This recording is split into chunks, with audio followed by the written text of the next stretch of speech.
course. These days it's a lot easier to come out. People don't give a damn as long as you're not hurting them. That's all they care about. My wife Susan is a kind soul, and I love her very much. But unfortunately she's also a complete fool.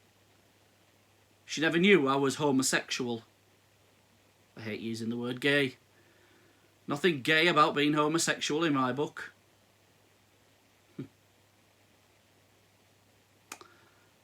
She never saw the signs of it. Or, if she did, she refused to acknowledge them. Dear, sweet, unfortunate Susan. Forever in the dark. I've been a member of the Labour Party since I was 18, rising from local councillor to now sitting on the front bench in the House.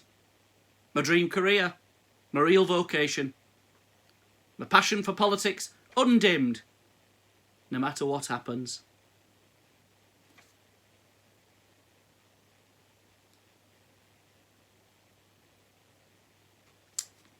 I met the lad in one of those seedy bars in the East End of London. He was so pretty, like he'd just stepped out of a Botticelli painting, all dark curly hair and marble skin. I was instantly and unfortunately attracted to him. He told me his name was Adam. Perfect, I thought, in every way. I have a small but compact flat in Wimbledon which I use when I'm in London on parliamentary business. I took Adam there several times. He was a most accomplished young lad. He knew all the tricks, all the things that Susan could never satisfy me with. He also knew I was married, but he didn't ask any questions, which was perfect for me.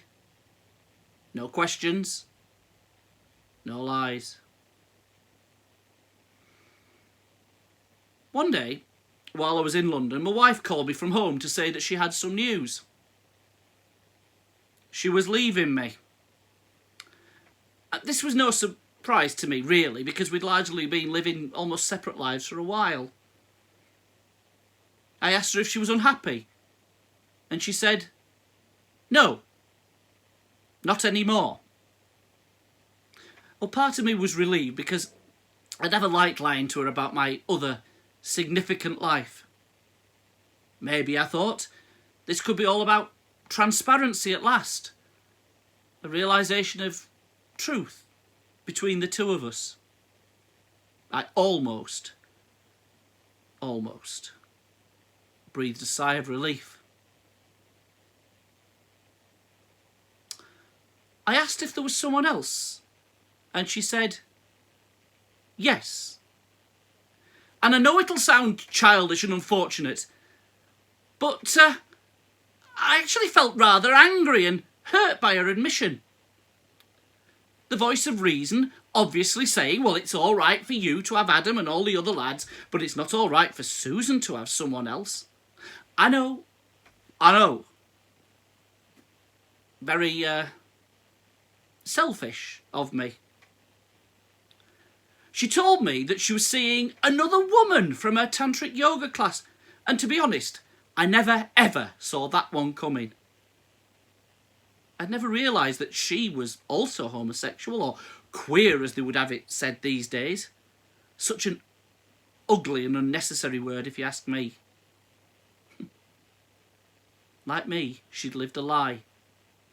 Well hidden, and not obvious to me. Not such a foolish person, after all.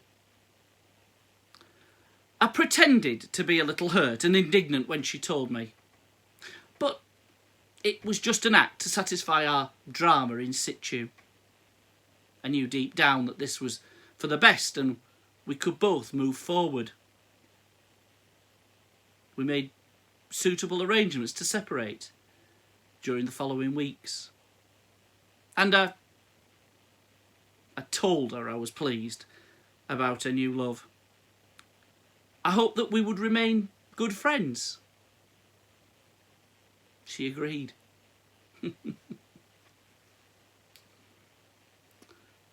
Of course, I never did tell her about Adam and my little flat in Wimbledon. Well, I mean, I just needed some little indiscretions for myself, didn't I? Call me selfish. Others do.